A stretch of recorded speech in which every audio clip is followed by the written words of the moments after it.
Welcome to the Poetry Box Live. I'm Shawn Aveningo Sanders, and I'll be your host for tonight's show.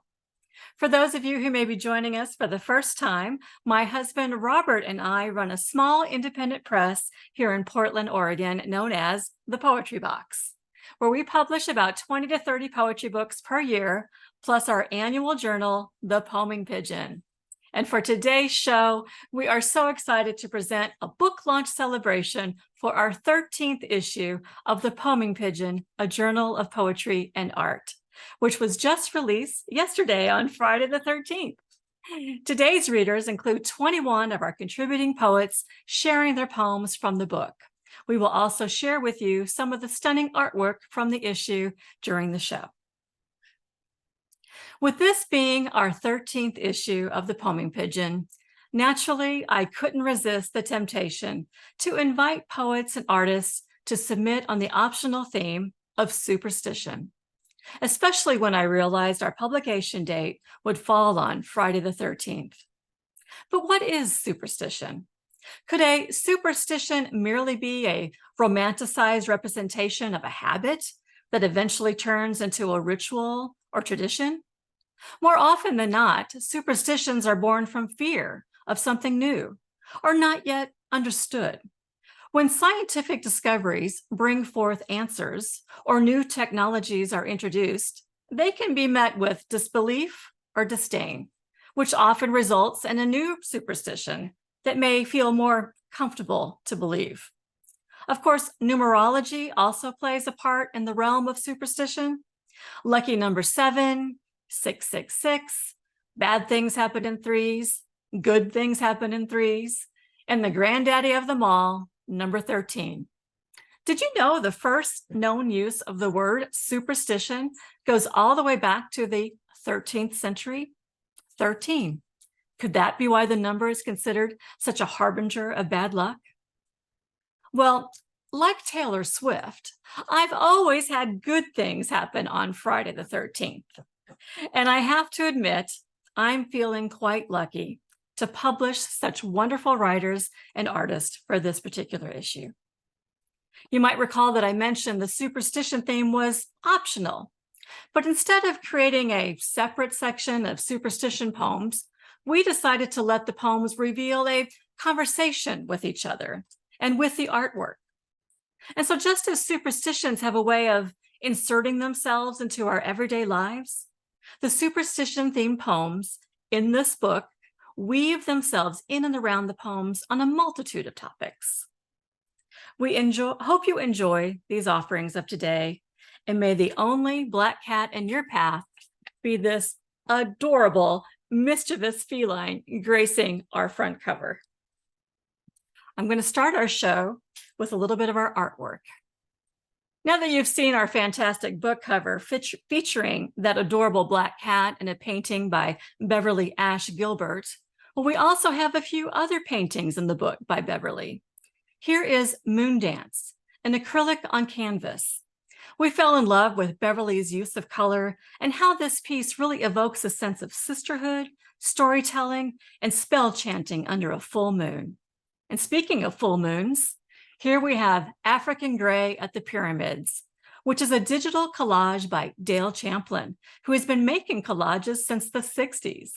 Birds, flowers, and the sky are spliced into surrealistic portraits and fantastic landscapes. Using historical paintings, fashion photography, and biological imagery, she cuts and layers compositions, sometimes whimsical and often bizarre. Well, that's just our brand of bizarre. Opening the collection is a 13-word poem by John Rowe. We were never afraid of the dark or bad luck, just each other. Well, it just seemed like the perfect marriage to pair that profound short poem with Frankie's New Bride, a digital photograph by my husband, Robert Sanders. And now for some poetry. First up, I'd like to introduce one of our 4 special featured poets whom we invited to be a part of this year's Poeming Pigeon. Andrea Hollander will be reading her 3 poems from the collection, Stars on page 26, 15 on page 86, and 13 on page 87. Please welcome Andrea Hollander.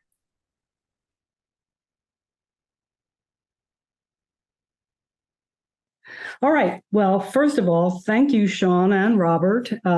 This is a gorgeous, gorgeous issue, and it is the 13th issue that was brought out, you said, on the 13th of the month. And my poem, Stars, is on page 26, which is twice the number 13. Stars. Every day, on every blouse, sweater, coat, on every single dress, she said. I pictured them shining from hangers in her closet, dazzling her drawers. No closets back then, she said. Later, she told me a few folded into her one satchel during the weeks that she hid in a neighbor's basement. Then in a nearby copse one cold night, and next in a tunnel, she didn't know how long or where, with no one she knew. After that, she said, by some miracle, crowded in a ship's hold, where against her chest she felt the shape of one star sewn to the bodice of the last dress her mother had made. Though when she looked, the star was gone, and she, too young, didn't know why. Too young myself, I asked only what they were made of, and did she paste glitter on all 6 points like the stars I made from thick paper for the holidays? And why yellow? Was yellow the only color you could use?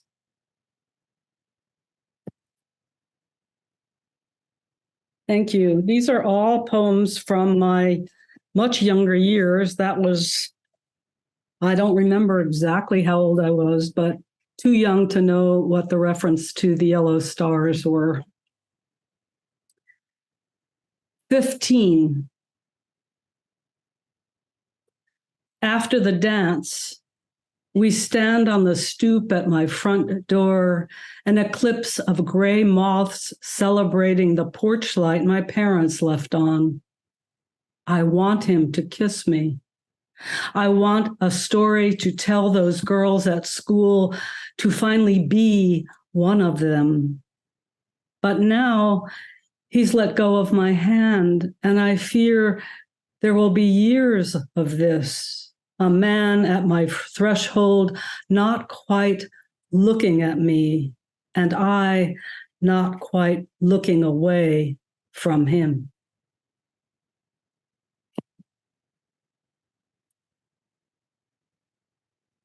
Thank you. And this next one will tell you a lot about, I suppose, the sources of how I ended up becoming a poet, though it would take more than 13 more years for that to happen. And the poem is called 13. Paramour. How I love that word. Love it even more after I haul down the fat dictionary from the shelf in our family room, proud to have guessed what it means from a story's context. I long to lie with a lover in the hayloft of novels, where later a girl steps barefoot off a porch, her paramour stunned by her sudden departure. For hours, my head bent over that book, I practiced pronouncing paramour and parsimonious.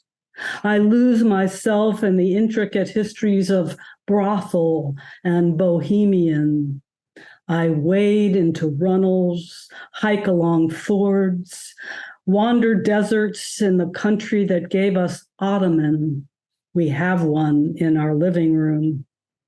Cross-legged on the rug, dictionary in my lap, I investigate taffeta and gabardine, try to fathom what makes corduroy corduroy.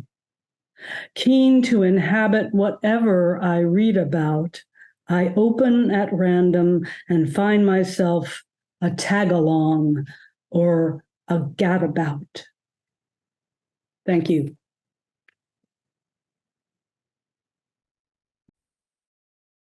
Oh, Andrea, that was wonderful. I think gadabout was a word of the week that landed in my inbox just earlier this week. And I love, of course, all three of these poems, but I have to say that first one, Stars, really grabbed me the first time I read it, and it really grabs me today. You know, this view of the stain on history through the innocence of a child is really something. And now, you know, thinking about the children and the horrific news in Israel and Gaza, this poem is especially poignant. And so I really want to thank you for sharing these beautiful poems with us today. Thank you so much. Thanks, everyone. Next up, we have Linda Ferguson, who'll be reading her poem, May I, on page 20. Thank you so much, Shawn and Andrea. I loved hearing all those wonderful, juicy words like gadabout. Fabulous. May I write you a tiny poem, so tiny it fits in a snail's shell or tucks itself behind a fly's silver ear. Or maybe it's more like a dandelion seed or a puff of smoke from a single birthday candle, or the sigh of dust that skims the silent dance floor. Maybe its voice is so small it can tiptoe past a bat's dreams. Still, its tiny pulse is strong and green, green like oak leaves, drunk on the wine of spring, and waving to everyone for the sheer joy of waving. Oh, Linda, this poem is just pure delight. And it's just the kind of poem we should carry in our pocket to help us get drunk on the wine of every season and lift us with pure joy whenever we need it. I just love it. Thank you so much. Thank you. Next up, we have Abigail Licad reading Ghost Plant on page 21. Thank you. Good afternoon, everyone. Thanks for being here. Ghost plants. To not depend on the color green or warmth of sunlight or steady flow of water.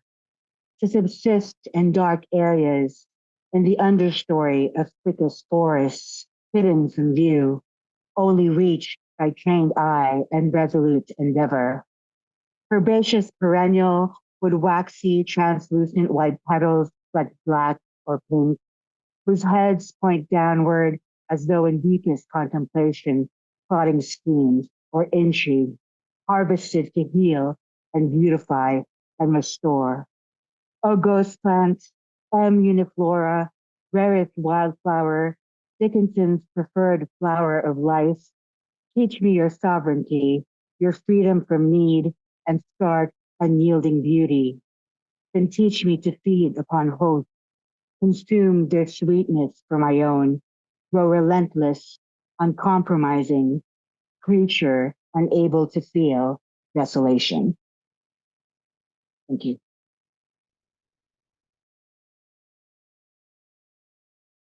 Thank you so much, Abigail, for introducing me to this rare wildflower. I didn't even know about it. And yes, how much we can learn from the resilient beauty of nature, indeed. Thanks for sharing today. Next up, we have Penelope Scambly-Schott reading Don't Live Too Long on page 27. Don't live too long. They all died. My father, mother, those multiple uncles and aunts, 3 dogs I loved beyond saying, my next best friend in 5th grade, 2 ex-husbands, a famous poet whose class I took back in college, a garter snake I kept as a pet. No, not the one whose tail I clipped while mowing the lawn. For years, that blunted snake kept slithering across my backyard. The truth is, I have turned into the same snake, the snake who keeps on. I've lived in a painted cave. After the Ice Age, I curled by a castle wall. Then I hid in a foxhole, shaken by cannon fire. I shed my skin. I cried snake tears from twin glands beside my eyes. At night, I remember far too much. If I told you the whole damn story, you would weep too.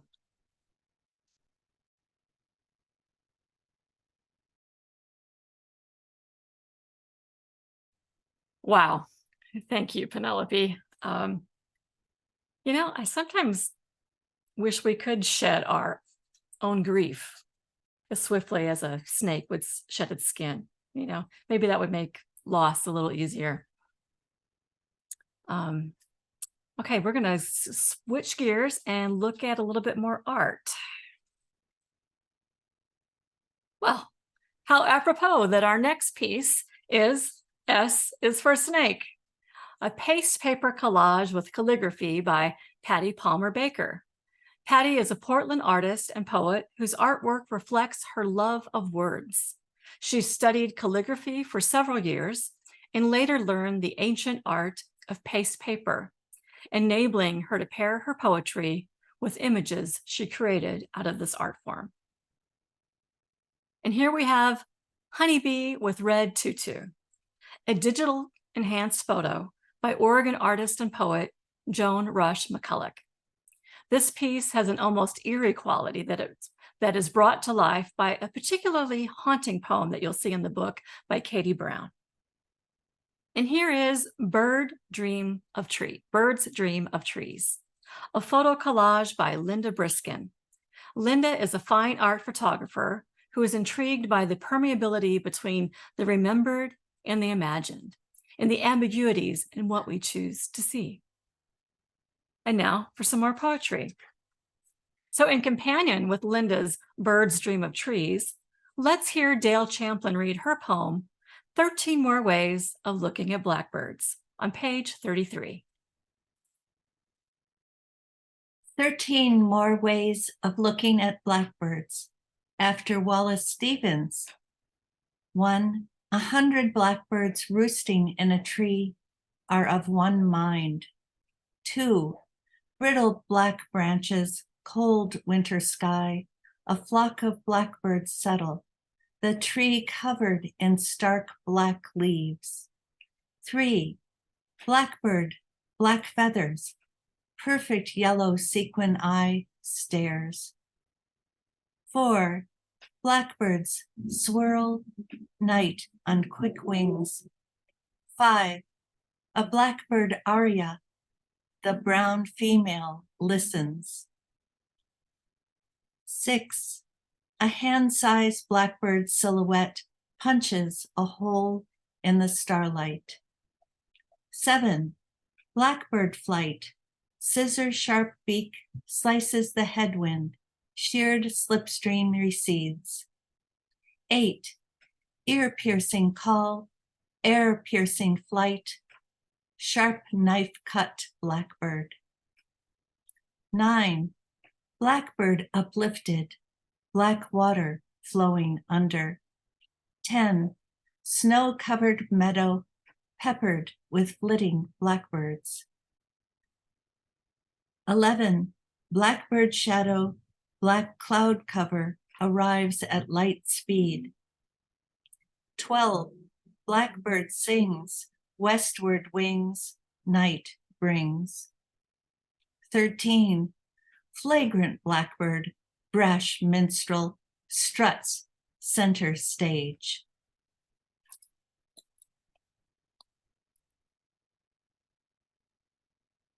Oh, thank you, Dale. I love the way each of these images of blackbirds is like its own little poem. And I don't think I'll ever look at blackbirds the same again. This is just delightful. Thank you. Next up is Ingrid Wendt reading Magic on page 35. Thank you, Shawn. Thank you, everybody. It's great to be with you all. This poem, for people who like looking for these things, is in terza rima. I needed some kind of form to pull together the big subject that I was dealing with. Magic. That point where the plane with a loved one inside is still in sight. Unthinkable speck, star that blinks into blue and is gone. Nearly that high, the frigate bird coasts over sea and shore on endless thermals, landing only to nest. Magic, you said, the first time we saw it. Our private word for such unexpected wonder. No matter that when we looked the bird up in a book, we found its habits indelicate. No, that first moment of seeing endures, a burst of beauty that blessed our day. And so it was a year ago this month, with the earth's axis tilted and me off balance. Sold, emptied, our souls retreat at the beach, and you, less than a month, become ash. Folded my heart, swept the cabin, and ready for new owners. Stepping outside to lock the door, suddenly, magic, joined at the stem, two perfect, bright red autumn leaves on the floor of the deck. Leaves I couldn't identify.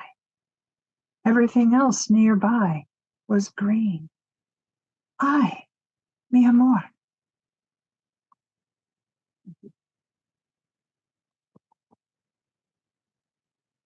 Oh, Ingrid, the first time I read that, I got a little chill hearing you read it. It still gives me chills after reading it so many times. And I think it's just the ultimate love poem. And like those red leaves, I find this poem to be very comforting and magical. So thank you so much for sharing it with us today. Thank you.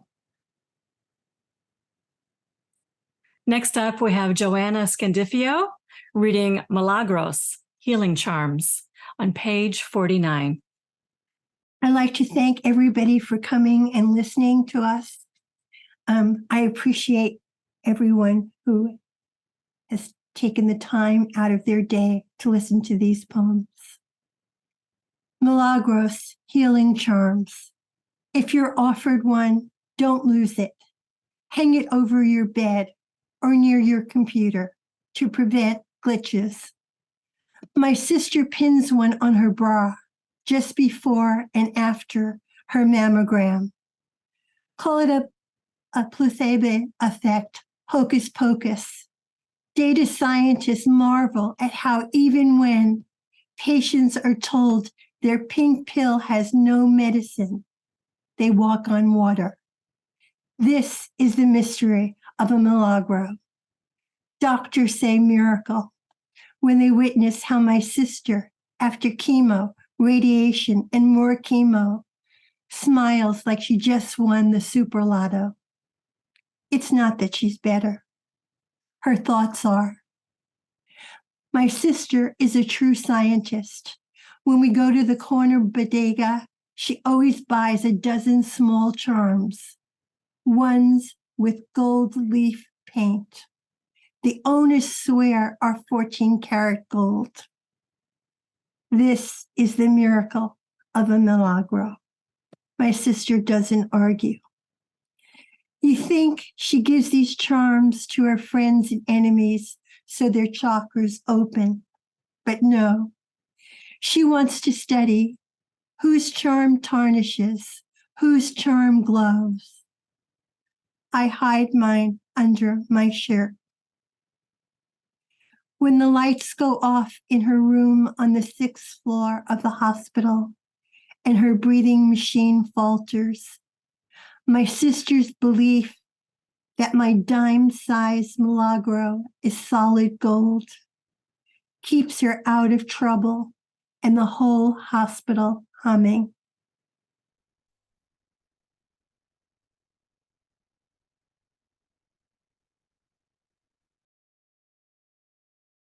Thank you, Joanna.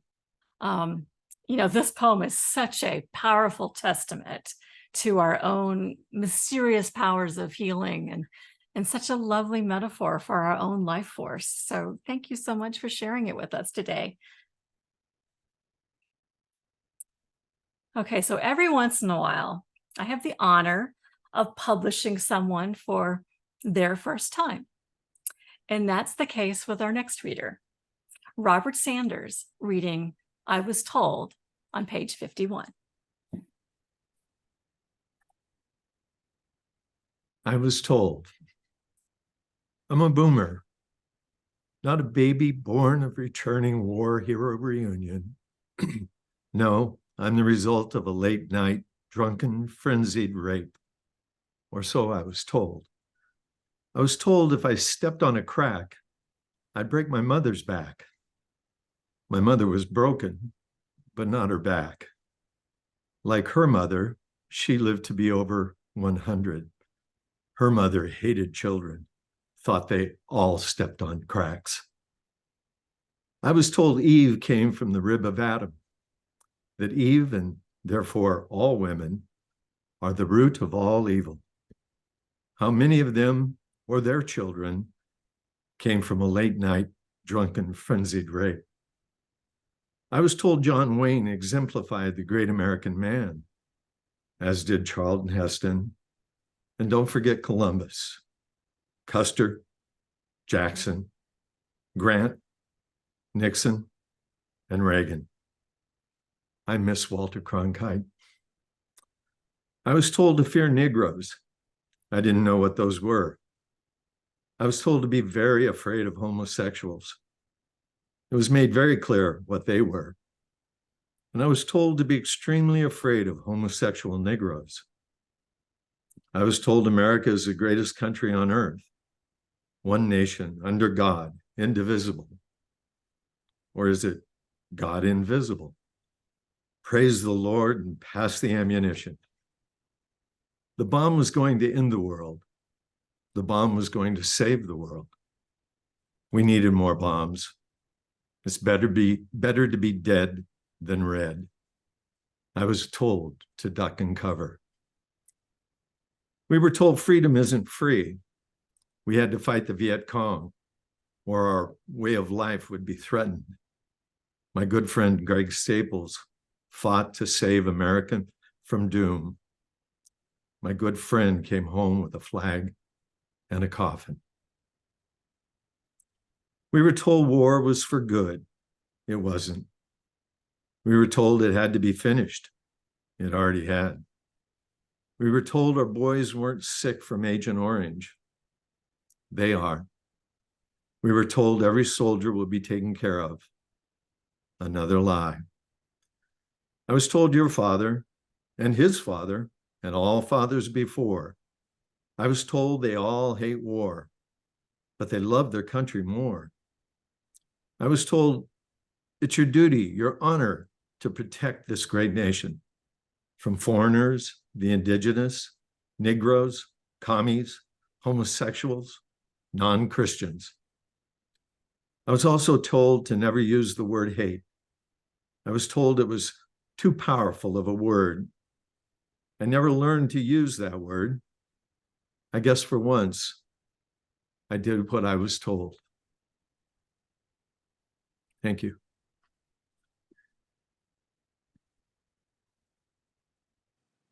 I love the way that poem builds from a silly childhood superstition, step on a crack, to a backwards look at what some people are taught when growing up and how much of that is so much more damaging than stepping on a crack. And on a personal note, I just have to say that this is a very special moment to see my husband share this poem. I'm just so happy that after almost losing him a year ago this month, that he's here sharing this poem with you. So thanks, baby, for sharing that with us today. Thanks for being here. Next up, we have a dear friend and longtime contributor to the Poeming Pigeon, Trisha Knoll, reading Watch Your Doors on page 55. This poem begins with a quote from the folklore files of Oregon's Writers Project of the Work Projects Administration on deposit at the Oregon State Library, Salem, Oregon, circa 1945. Okay, from folklore files. If you come in one door and go out another, it is sure to bring you and the family that occupies the house bad luck. Why?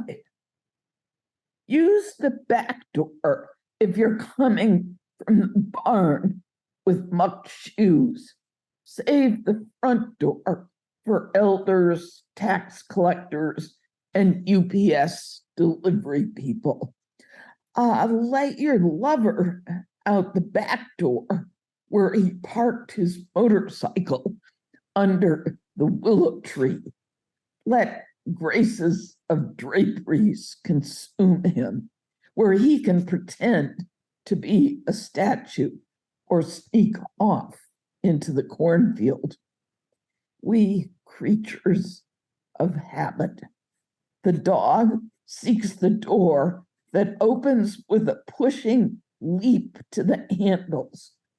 Groceries enter near the kitchen. The ghosts, well, the ghosts find leaks and cracks and pay no attention to rules. That's what the dead earn, right of way. Thank you. Thank you, Trisha, for reading that poem today. I think your poem was the first one that I read when I was reading through the stack of poems that came in. And as soon as I read it, I knew it just had to be part of this collection. I just love it. And so thank you so much for sharing that with us today. And I'm glad you made it because I was getting worried. Yeah, I know. Okay, so let's take another glance at the art. So let me switch up here. Ah, yes, we have Doorway to the Past. A digital photograph by Robert Sanders was just begging to be paired with Trisha's poem. Robert is an award-winning commercial photographer and has always enjoyed finding the story through the lens of the camera. Next up is a digitally enhanced photo by Jean Julian called Spirit in Pink Shoes, which eerily captures the essence of a few of the poems in the book regarding school shooting and what's happening to our children. Quite a haunting image indeed. And here we have Sunset Eyes, a digital photographic collage by Corella Keel, an artist who splits her time between the ethereal world of dreams and Toronto, Canada. We couldn't resist pairing this image with a poem by Allegra Silverstein, all about a twin calling to her from another world. Here we have Soul Warrior, a multimedia piece by Florida artist Romana Tarlemis. Romi's artistry has been evolving from the moment she sketched a bouquet of hydrangea at the age 7. She believes art is about communicating and asking intentional questions. This particular piece is an intriguing segue between a poem by Paul Ann Peterson, which ends in the line, "A jeweled body of stars," and leads into the poem that we're going to hear next. And here's that poem. Please welcome Melody Wilson reading Sound and Balance on page 62. Thank you for this beautiful edition. really, really pretty, and the art's wonderful.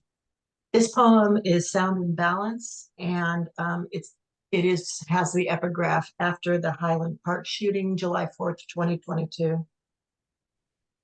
One, maybe two cards stolen from my mother's canasta deck, clipped with clothespins to the frame of the Schwinn. Each card flips, one spoke and the next. I wobble forward, thwack, then thwack. But eventually I circle the cul-de-sac to the trill of Tia Louisa's rolled R's. It was the season of sleeping in and not brushing my hair, barbecue chicken and streamers banded to handlebars. These are the images that come to mind when I hear the audio the news anchor has warned about. On screen, lawn chairs line the sidewalk, child-sized flags stutter from curbs, a lackluster marching band. Then clicking, not one spoke at a time, but percussion, the wheel in motion, chairs on their sides, abandoned strollers, an officer reeling, hands clasped over his eyes.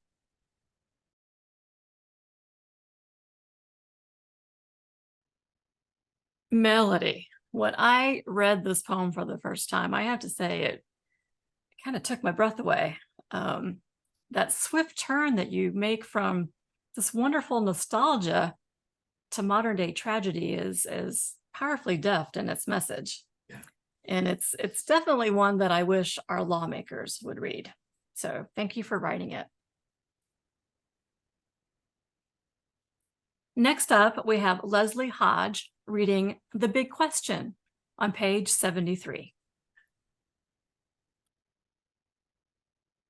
Thank you so much, Shawn. It's such a pleasure to be here with everyone and hear these wonderful poems. The Big Question. I pushed the plate of avocado slices and lime wedges toward him and the shaker of cayenne. For a moment, his hands are busy, a contented sigh. He touches the long wood table. My son would like this. He knows something about wood. Seats 12, 13, if you squeeze a little. He looks down at the empty plate. Oh, sorry, the other avocados are hard as rocks. He shrugs, not wanting me to feel bad. I could ripen them up. I'm flustered. Oh, wouldn't that be cheating? He half smiles while I think, what a dope. So what was it you wanted to ask me? Well, it's about Billy Collins. Billy Collins? He smiles wider. You gotta love a man who goes by Billy. Yes, but here's the thing. What's with the Buddha? The Buddha? Nice guy. He looks at me quizzically.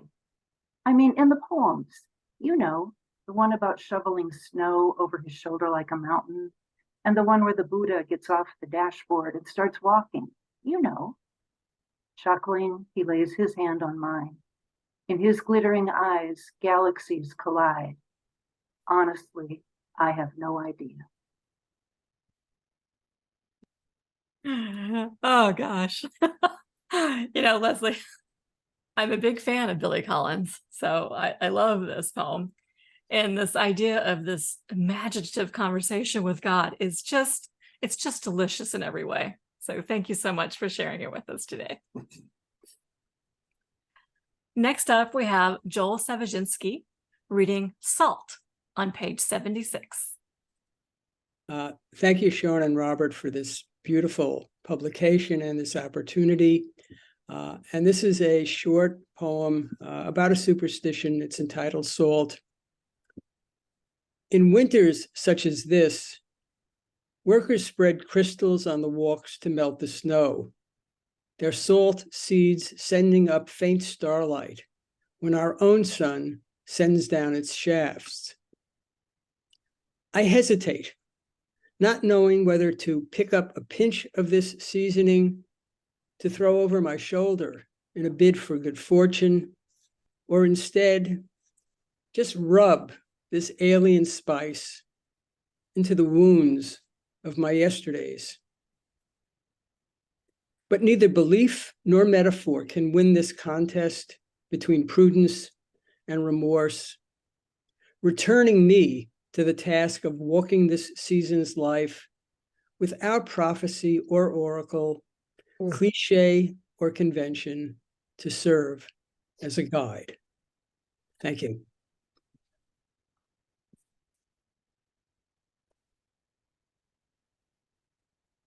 Thank you so much, Joel. You know, I was so impressed with so many of the poems in this collection, and this one especially, because you guys have taken these superstitious acts, like the throwing the salt over your shoulder. And I never know if that's supposed to be a good thing or a bad thing. I've always been confused about it, but you take it and then you just go deeper with it and share something new, and it's just really wonderful. So thank you so much, Joel, for sharing this with us today. Well done. Next up, we have Peter Gordon reading How to Keep Your Winning Streak Alive on page 83. Thank you, Shawn, and thank everybody. Just wonderful poems. It's really great to be with all of you and have a chance to read this. And I hope you find the information useful to you. How to keep your winning streak alive. Everything must stay the same. Drive a carbon copy of your route to work each day. Food you ate the day it began must be eaten every day until its end. Wade Boggs smacked over 3,000 hits during his baseball career, ate chicken every day for 20 years. Odds always favor the house, but sometimes a gambler or batter can rise above walls house and chance create. Hit 400, jackpot a slot, fill that inside straight. Vegas casinos used to hire coolers, losers with dark clouds overhead and bad luck under fingernails, to touch blackjack and poker races, halt hot streaks. You must fight evil forces. Don the same shoes, clothes, underwear every day. Wash them in your sink when they turn rancid. Stay away from anything that invites bad luck. Black cats, ladders, mirrors. Never throw hats on a bed. Cash out as soon as cards turn against you. Eventually, we all must fold. Treasure your streak until that inevitable day the house sends over its cooler.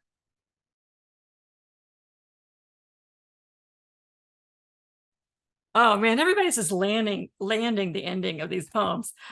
Peter, that is such a fun poem, and it kind of reminds me of all those baseball movies, you know, like Bull Durham or Major League, where the players have the craziest superstitious rituals to keep their winning streaks alive. So thanks for sharing such a fun poem with us. Next up, we have Jennifer Clark reading 13 poems I wrote that I can't understand why editors rejected on page 88. 13 poems I wrote that I can't understand why editors rejected. What I want to tell you is this. White powdered wigs once hid signs of syphilis. My toe gets this crazy idea and I go with it. Everything I know about democracy, I learned from broccoli. Let's put a mustache on that poem and call it a day. Alternative facts about flowers, even botanists don't know. I don't know about you, but I feel like a walnut. Memes. What do they really mean? Hubris. Is it for you? 7 reasons I've been on this kick writing poem titles in the form of a question. Poem in which the poet and Oprah go to the food dance and share the olive sampler. Open letter to the Meyer shopper who abandoned a box of always overnight extra heavy flow pads next to the avocados. My dog's dissociative disorder is pawing on me. When I tell my husband my great great-grandfather was a hog reeve. He could care less.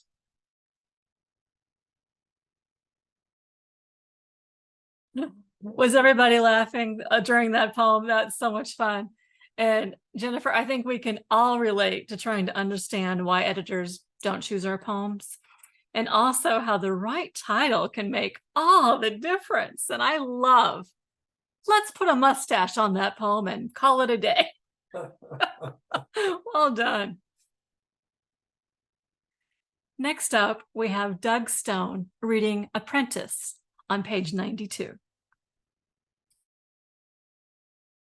The poem begins with an epigraph, a quote from Pablo Picasso. Apprentice, everyone wants to understand art. Why not try to understand the song of a bird? Why does one love the night, flowers, everything around one, without trying to understand them? The painting is no longer mine. It has become itself and moved beyond the artificial boundaries of the canvas, my style, my talent, beyond any vision I might have had. It tolerated my initial colors, shapes, brush strokes, then moved beyond my imagination into the reality of art. And I am now the painting's apprentice, a conduit to what it wants to be when it's finished. When I'm asked, what does it mean? I know it exists in the experience of art that is far beyond the pathetic reach of language. So I will mutter a few words as if I know, as if I understand, as if the painting's mine. Thanks.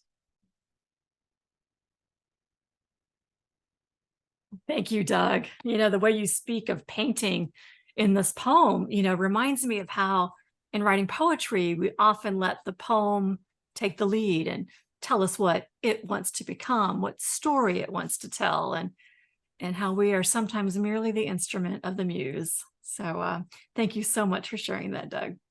Thanks.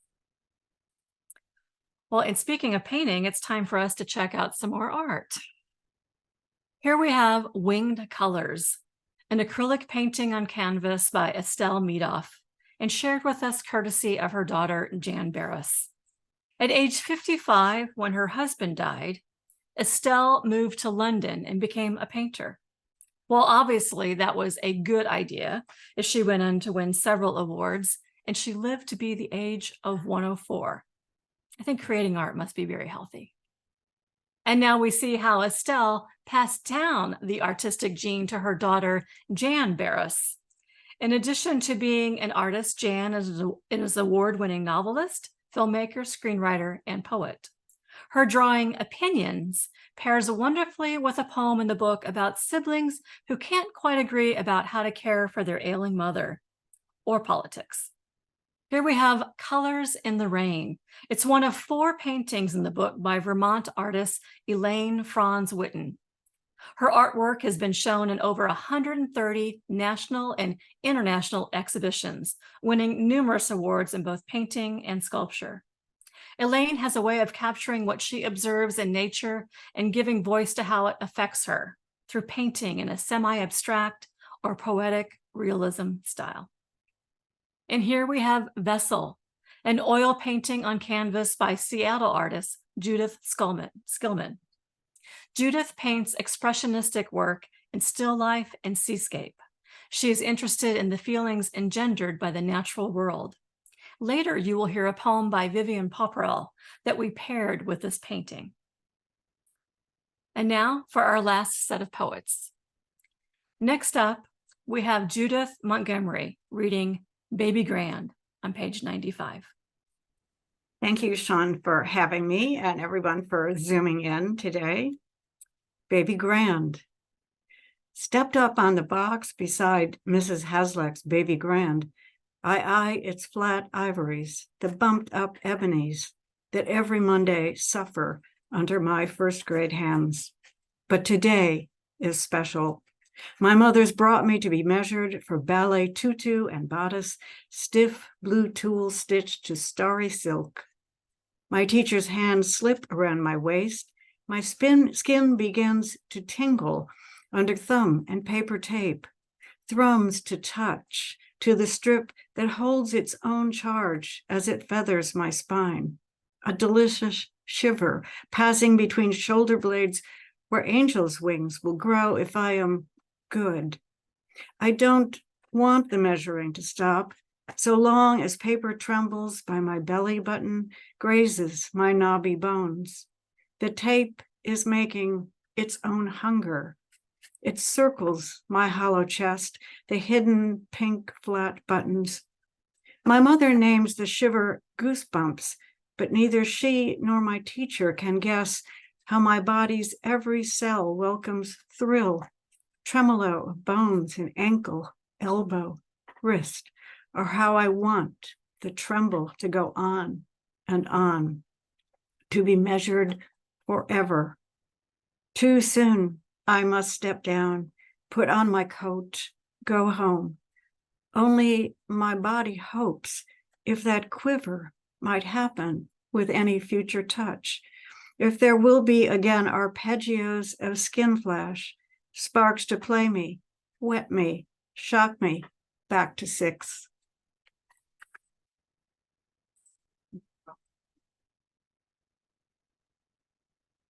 Thank you, Judith.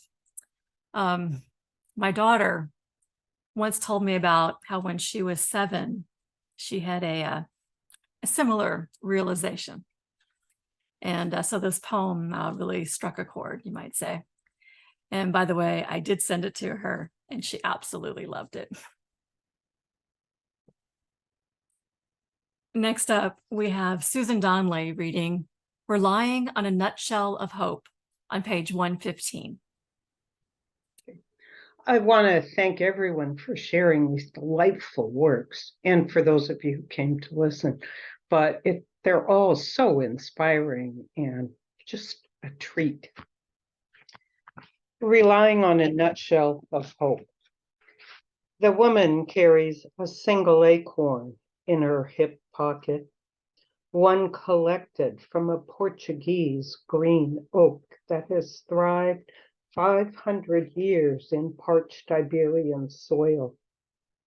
Arthritic fingers of her left hand secretly stroke the oblong nugget, and she thinks of her only daughter, wishes the grown child were here now, sitting beside her in this airless off-white room, as she struggles to listen to words that sound foreign, even though they're not. Words with hard, ugly sounds, words that loom broken like bad luck mirrors and black cats casting shadows of fear.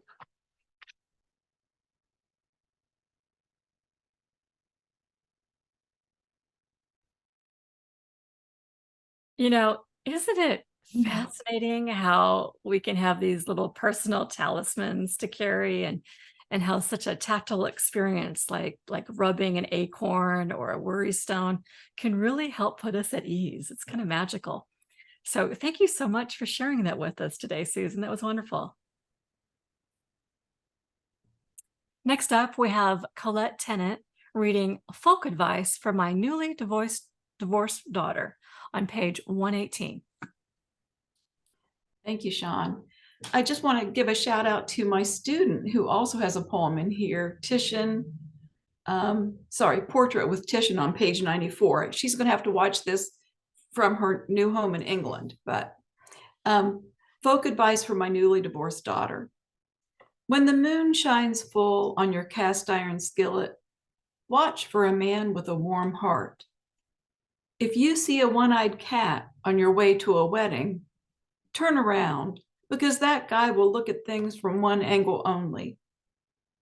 When you pass 3 yellow doors on an unfamiliar street, watch for a blonde who might be your hero.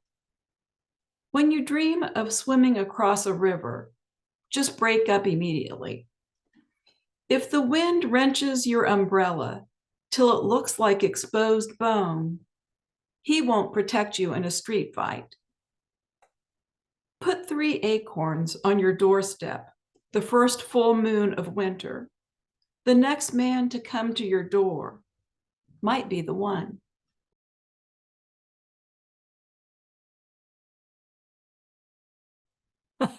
Thank you, Colette. One of the things I loved about putting together this collection was learning about all the crazy superstitions I had never heard of. And this poem was just filled with so many quirky ones. So it was a real treat to read. Thank you so much for sharing. Let's see, next up, we have Gabby Gilliam reading My Apologies, Dad, on page 130. Thank you, Shawn, for hosting this, and thank you everybody who's here to listen and everybody who has already shared their wonderful poems. My apologies, Dad. The marbled stumps of graves poke out of overgrown grass, an army of gray thumbs in perfect, steadfast formation. We didn't open the windows or stop the clocks when you died. I hold my breath until we pass the final row to avoid catching my death or angering an envious spirit with my functional lungs, my beating heart, my tightly pressed lips. I just learned you're supposed to tuck thumbs into fists while passing a cemetery to protect your parents. I never knew. So many ways I failed to protect you. Thank you.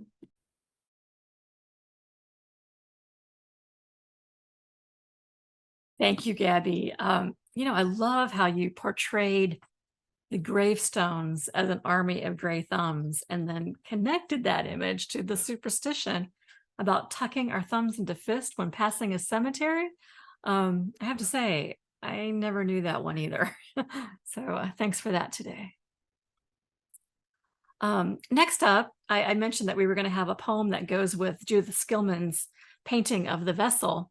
So here is Vivian Popperall reading Plastered Walls and a Pitted Marble Table on page 134. Thank you so much, Shawn and Robert, and thank you all poets reading tonight. It's such an honor to be here with you, and thank you everyone for tuning in. Plaster-cracked walls and a pitted marble table. Spiro's grandma had a grip like a vise. When she washed our hair in the kitchen after dinner, she held our heads still over the steaming white enamel basin with one hand, while she scrubbed with the other. We inhaled the scent of lavender shampoo, our bodies pillowed against the soft bulge of her side. She lathered our sun-dried salty locks, rinsed with warm water from a chipped pitcher. Now, her family gone in search of a better life, she sits alone at the pitted marble table. Plaster-cracked walls line the stairway and upstairs bedrooms. A naked light bulb sways slightly, splashes a weak glow against faded brown-red stencils on flaking plaster walls. She pulls a black shawl around her shoulders, waits for the ferry to deliver up another crop of travelers, poor enough to accept the spare accommodations. Her twisted fingers rest in her lap. They'll have to wash their own hair. Thank you.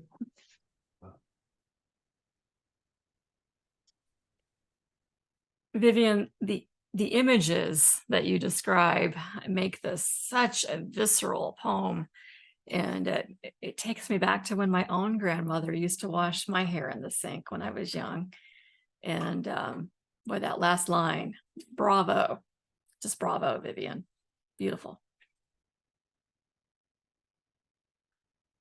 And next up, we have Sylvia Freeman reading Losing Faith in Four-Leaf Clovers on page 138.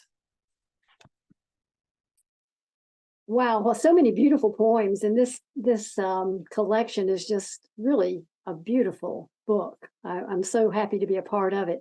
I want to say one word about this poem. I wrote this after my son died, and I used to find four-leaf clovers all the time. Didn't even have to search for them, just look down and there they were. So I thought I'd led a charmed life. But the last time I found one was in May, 12 years ago, around his birthday, and then he died in July that same year.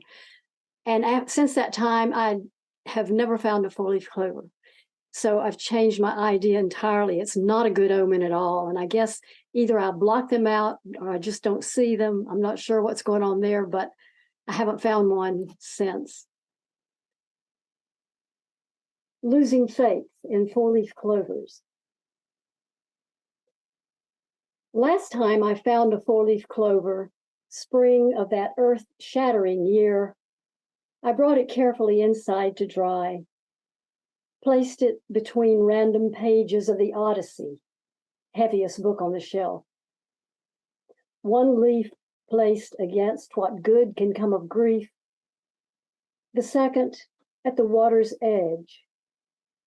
Third and fourth, our spirits deep in anguish, faces wet with tears. I didn't know this was prophecy. I hadn't learned a four-leaf clover is an exception, disruption to patterns in nature. 4 is not a Fibonacci number, not part of the golden ratio. 4 is out of sequence, out of balance, out of harmony, out of whack. I reach for the book. Pages fall open, 4 perfectly formed leaves, each with a meaning. Faith, luck, hope, love, shaped like a cross, pressed flat, fragile as ancient papyrus. I crush the clover with my fingers, mingle with his ashes, scatter in the sea. Thank you. Thank you, Sylvia. I'm sorry to hear about your son.